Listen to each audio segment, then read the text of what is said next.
lawsuit raises questions about the expectation of privacy during those so-called pocket dials.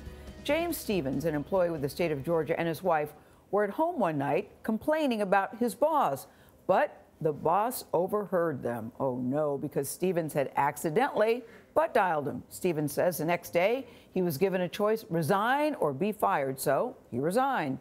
Now Stevens and his wife are suing, claiming that eavesdropping was illegal. Mark Strassmann is in Atlanta with this story. Mark, good morning. This is a good one. Good morning. It is a good one. The butt dial or pocket dial, we've all sent them. We've all received them. Here's what you may not know. If you get one and you realize that you're eavesdropping on a private conversation, you may have a legal obligation to hang up, even if what you're listening to is something juicy about you.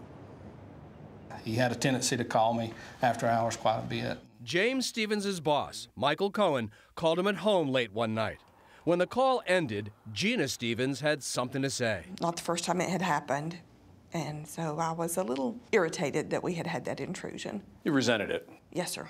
Cohen overheard them talking for about 12 minutes. That's how long it took James Stevens to realize he had pocket dialed his boss. I did hang it up immediately. And what did you say to? Oh, my goodness, it's not going to go well. The next day, Stevens, who worked for the state of Georgia, says he was forced to resign his six-figure job. Gave me the option of resigning or being fired. The Stevens sued Cohen personally, claiming he had invaded their right to privacy with voyeuristic eavesdropping that was felonious conduct. Lawyer David Guldenshoe represents the Stevens. He argues their conversation was private.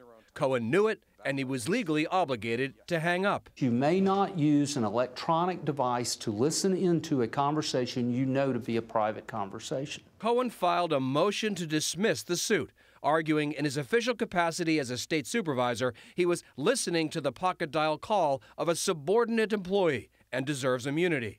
We reached out to Cohen's lawyer, who said, "We are unable to comment on matters that are pending."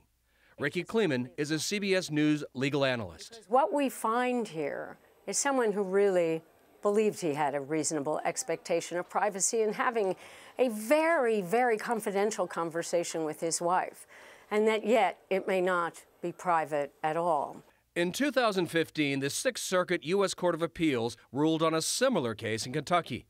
It decided someone who pocket dials another person does not have a reasonable expectation of privacy because they placed the call. If I'm talking to my husband just to kind of de-stress, and we're talking to one another In your own home? In my own home, then no, I don't think that that should lead to termination. Remember, next step, state judge has to decide whether Cohen was acting in his official capacity as a state supervisor and therefore deserves immunity. But if the judge rules this is a case of one private person eavesdropping on another, this case moves forward. John? Mark, thanks very much. I don't know anybody that would not have listened to that conversation. I've listened to conversations, even if they're not about me, just out of curiosity. Yes. Just if it accidentally happens, just because I'm thinking, what are they talking about over there? I know. I It's would certainly not have the hung things up. you talk about with close friends or your spouse. Yeah. You don't want other people to hear. Yeah, you should. Would you guys have hung up? That's what I'd like to know. We gotta leave that in abeyance, Gayle.